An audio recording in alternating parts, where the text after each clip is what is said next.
So hey there guys, how are you all doing? So this is going to be my pre-FIFA 13 trading guide, which is just some tips, before the game actually comes out. And I've been holding off to making this video because I wanted to try to get as much information possible before doing it. And I think we know most of the stuff that we're going to know before the game comes out, such as the first topic here that we have, which is the web app release. And by the way, I made this little PowerPoint presentation. I will leave the link in the description if for some reason you want to get it. So the web app is coming out this Tuesday, the 18th.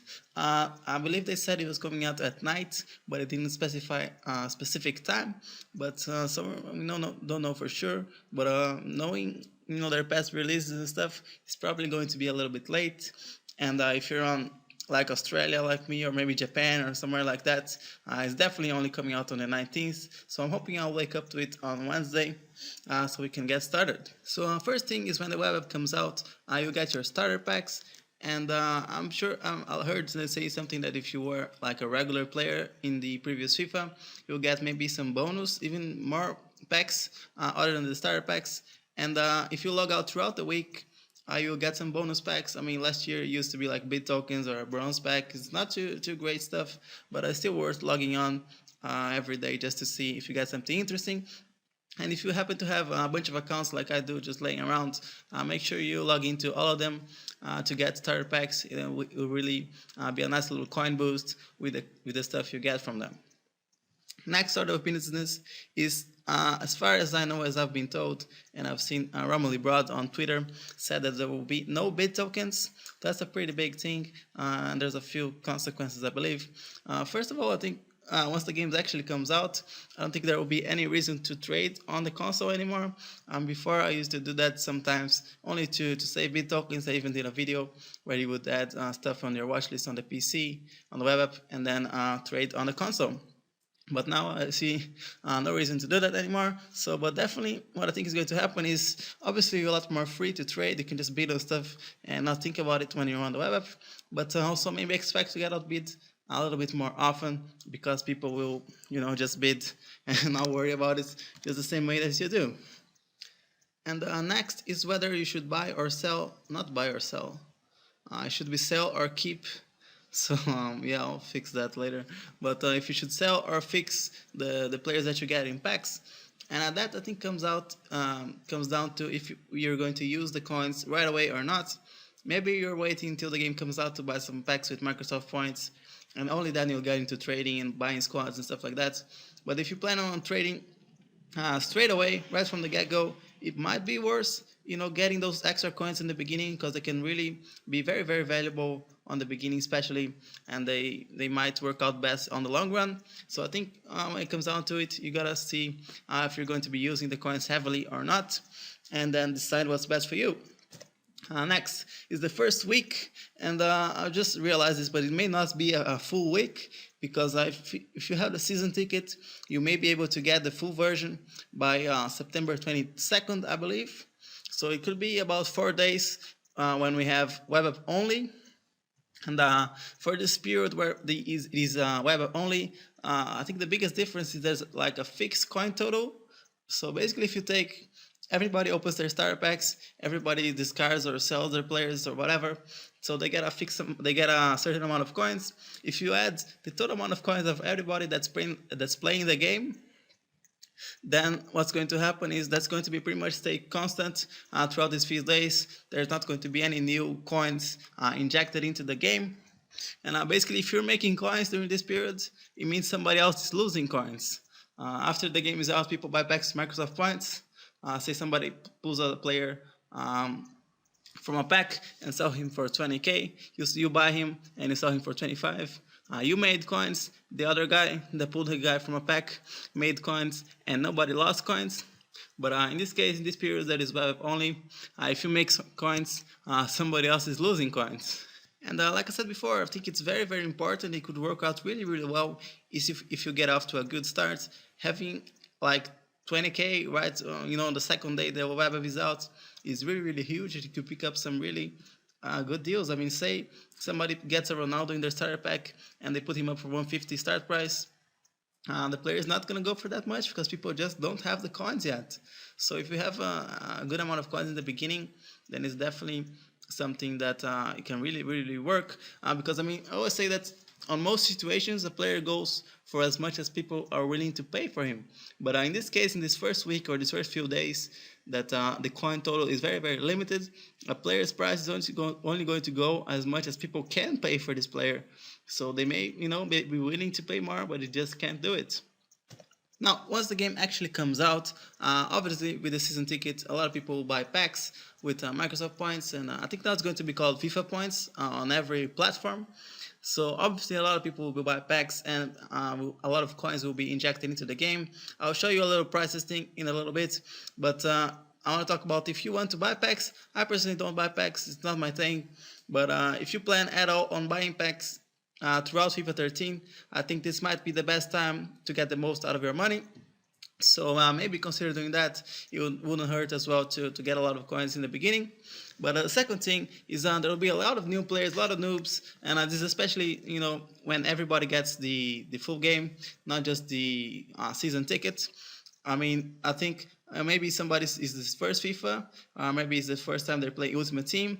I know, yeah, trying to bring in a lot of new players, trying to explain how Ultimate Team works and all that, and new players making a lot of mistakes. I mean, I didn't know what I was doing when I started playing Ultimate Team.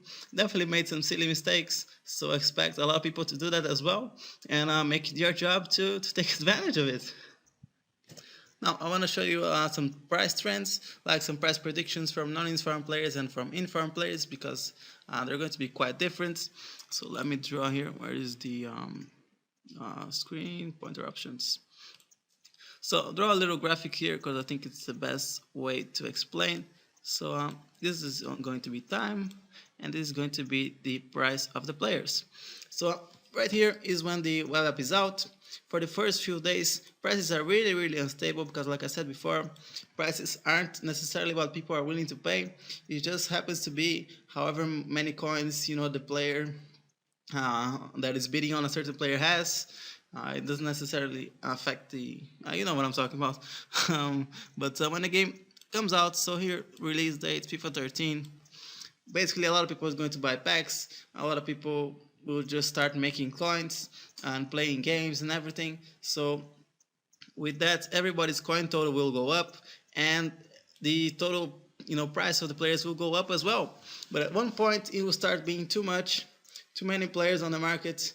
Not enough players to buy these players, so that's when the prices are going to go down, and they're just going to keep going down throughout the rest of FIFA until FIFA 14. But basically, this period right here is probably, I would say, if I had to guess, about 2 to 3 weeks, more or less, where the prices are going to be increasing. And this obviously means that you can do some investing. I think I skipped over investing. I had a topic here. Investing here, investing. Definitely really important to invest in players in the first week or the first few days of the web only, because things are going to be going for cheap. And after the market picks up, after everybody gets a good amount of coins in their hands, they're going to be willing to pay more for these players. So you can definitely sell them for more. And you can pretty much invest in any players, but I'll talk a little bit more about which players should be good in a little bit.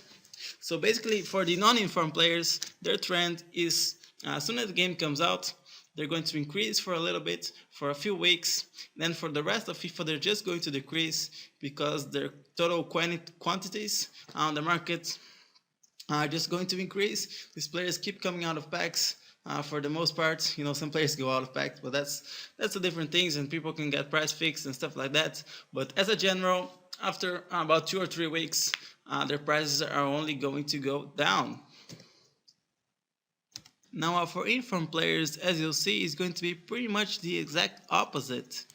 But instead of this being the release date of FIFA, it's going to be the release that this player is out on packs. So it might be the first week, it might be the second week, it might be the 11th week, whenever this certain players becomes an inform. And throughout this week, as soon as his release is going to be quite a high price, it's going to be rare. Then throughout that week, he's going to keep decreasing in price. This right here is the end of the week that he's in form, and after that he's going to start rising again, rising, and he should pretty much keep on rising forever. And except that, like, when we get near the release of FIFA 14, every single price goes down because a lot of people stop playing. But so basically here we have another increase in price, and it is definitely another room for investment. I did a lot of investing in FIFA 12. It was one of the things that I wanted to start doing.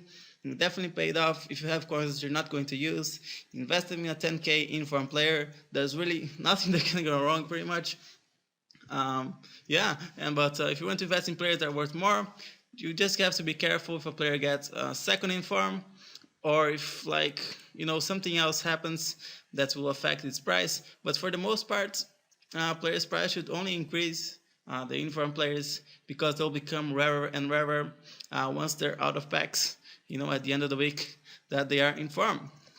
Now, what kind of players you should be looking for to trade with and also to invest once the web comes out? I think the first group of players is skillers. Obviously, a lot of people like skill players, 5-star skillers, and even 4-star skillers are really can make a difference whether somebody is buying a certain player or not.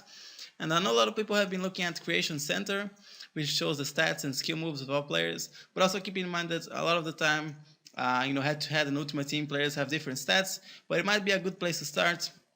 But once the game comes out, definitely look out for skillers, like hidden gems and unknown skillers, because they're definitely, like El Shaarawy last year. Definitely at the beginning, nobody knew about him. Once they got to know him, his splashes exploded. But new players are definitely something that's really, really worth looking. Not necessarily new, but they weren't really known before. I want to give an example about the Dell last year. He wasn't in FIFA 11, he came out for FIFA 12, and a lot of people probably didn't know he existed, but a lot of people that wanted to build Brazil teams and stuff like that definitely knew him and definitely wanted to buy him. So what happens is a lot of people got him in packs and stuff and didn't know him, just put him up for 1k. A lot of people were willing to pay up until 5k for him, something like that. So it's definitely a really big room for profit. So this kind of players that's kind of popular and unpopular at the same times, that a lot of people don't know about them, but a lot of people do know, and a lot of people do want them because they're new and they're fresh, they have something unique about them. Then these kind of players are the best kind of players to trade in the beginning, at least in my experience. Next thing is, if you want to try to trade something besides players, this is not something I have done too much, but it's definitely something that you can do. For instance, consumables. On the web app only days, I can't see why people would be looking to buy consumables, because they can't play games. So if people get them in packs or whatever, they might be going for cheap, out on the market. And when people actually want to start playing games, you might be able to sell them for more.